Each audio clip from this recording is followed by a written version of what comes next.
चौंक जाएंगे। मैं सवाल के साथ इस खबर की शुरुआत कर रहा हूं और सवाल मेरा आपसे ये है कि क्या कभी आपने ऐसा सुना है कि खर्राटे हार्ट अटैक की वजह बन सकती हैं?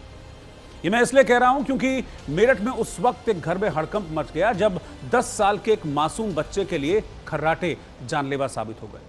मासूम को खर्राटे की समस्या थी, जिसके बाद उसे लाला लाजपत राय, जो कि मेरठ का मेडिकल कॉलेज है, वहां एडमिट कराया गया, उसकी जान बचाई गई। डॉक्टर्स ने यह भी बताया कि अगर खर्राटे आ रहे हैं तो फौरन किसी डॉक्टर से संपर्क करना चाहिए, नहीं तो ये हार्ट अटैक की वजह भी बन सकते हैं। मतलब इनको नजरअंदाज आप नहीं कर सकते हैं। हालांकि इस मामले में राहत की बात यह रही कि डॉक्टर्स ने जान बचा ली। पता यह चला कि बच्चे के टॉन्सिल्स बढ़ गए थे और पूरा गला ही एक तरीके से ब्लॉक था। गला चोक होने की वजह से ये लड़का रात में ठीक से सो नहीं पाता था, सोता भी था तो इतने खर्राटे आते थे कि ये कई बार चौंक कर जाग जाता था। डॉक्टर्स ने ये बताया कि ये खर्राटे भविष्य में हार्ट अटैक की बड़ी वजह बन सकते हैं।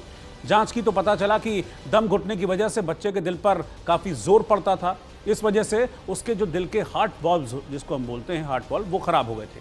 बच्चे की हालत इतनी गंभीर थी कि उसे वेंटिलेटर पर भी रखना पड़ा था। लेकिन अब राहत की बात यह है कि सर्जरी सफल रही है और ये बच्चा अब पूरी तरीके से स्वस्थ है। लेकिन ये कुछ दिन जो माँ बाप ने गुजारे हैं बच्चे की इस हालत के बीच, जब उनको ये पता चला कि खर्राटे जान पर खतरा साबित हो सकते हैं, उनकी क्या हालत रही, देखिए आप। ये खर्राटे आते थे, बैठ कर सोता था। अच्छा। फिर ये मैम का इलाज चल रहा था, मैम ने की टेंशन नहीं उसके मारे ये सो नहीं पा रहा था। अभी सही सोता है। तो उस दौरान क्या हुआ था कि इसके दिल पे भी कोई असर पड़ा था? दिल पे, हाँ, दिल पे जोर पड़ा है, जब सांस नहीं आता ऐसे गले से।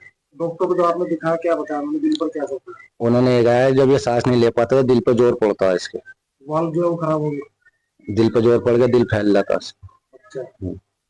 तो ये बचपन से समस्या थी इसके? नहीं, ये तो अभी हुई है इसके। बचपन से तो बस वैसा ही सो थे। अच्छा, कहाँ आप गए फिर? आप आखिर में मेडिकल कॉलेज में, उससे पहले कहाँ? यहाँ तो मेडविन अस्पताल में एक दफे गए, फिर तो मेडिकल से ही चला इसका। अच्छा। 2-3 दफा गया है। दोनों दफा वेंटिलेटर पर आया वहाँ।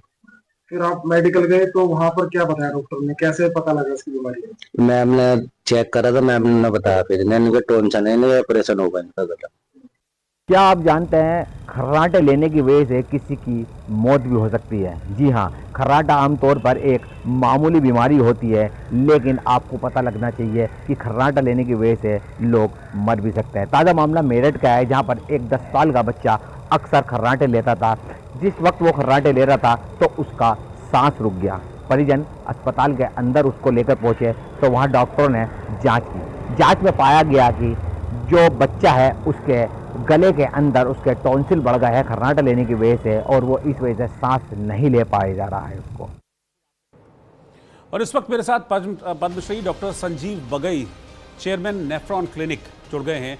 डॉक्टर संजीव, बहुत बहुत स्वागत है आपका न्यूज़ इंडिया में। और ये खबर जब मैंने देखी तो मैं बड़ा चौंक सा गया कि मतलब खर्राटों को अगर कोई नज़रअंदाज करता है तो जान पर भी बना सकती है।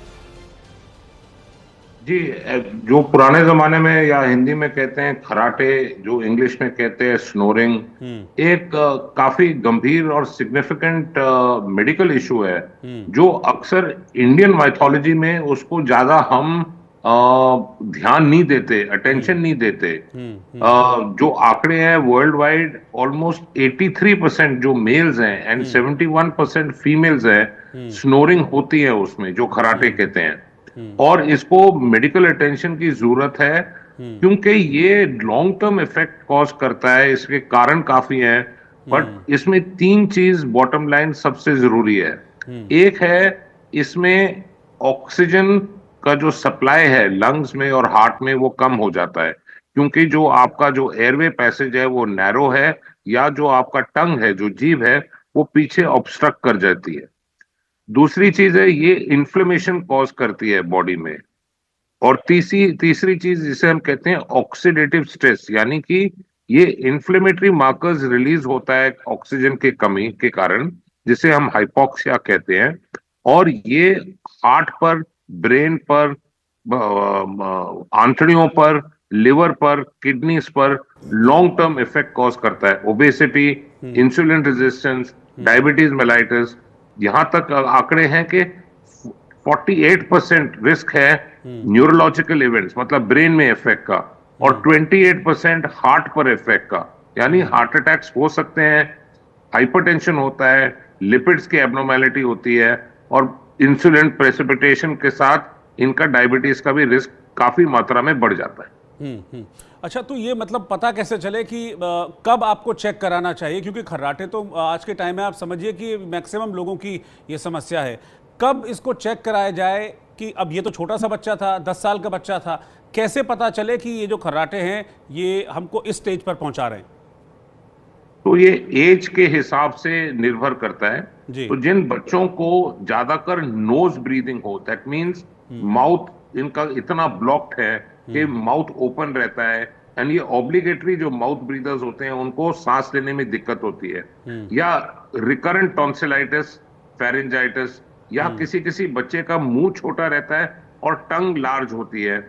एडल्ट्स में डायबिटीज के साथ ओबेसिटी बहुत इंपॉर्टेंट फैक्टर है, alcohol consumption, abnormal sleeping posture, ये सारी चीजें स्नोरिंग कॉज करती हैं। Snoring and obstructive sleep apnoea एक साइकिल है। जब ऑब्स्ट्रक्टिव स्लीप एपनिया होता है, दैट मींस एयरवे का ऑब्स्ट्रक्शन है, और एपनिया मतलब ब्रीदिंग कुछ सेकंड्स के लिए बंद हो जाती है।